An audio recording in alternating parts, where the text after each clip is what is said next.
Alam mo yung pinaka-scary sa LDR? Hindi yung may ibang tao, kundi unti-unti kayong nawawalan ng gana sa isa't isa. Para sa ito. Kasi dati, kahit busy kayo, gumagawa kayo ng paraan para mag-usap. Ngayon, kahit may time, parang wala ng excitement. Dry replies, short conversations, wala ng random lambing. At minsan, mapapaisip ka na lang, busy lang ba talaga siya? O hindi na siya interested tulad ng dati? At ito yung mahirap sa LDR.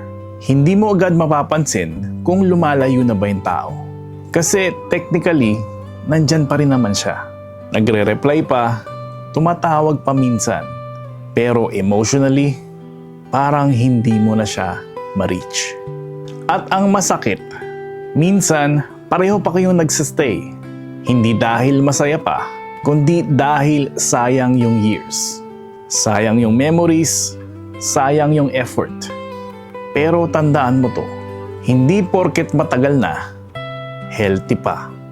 Minsan, ang pinakamahirap i-let go, hindi yung tao, kundi yung future na na-imagine mo, kasama siya.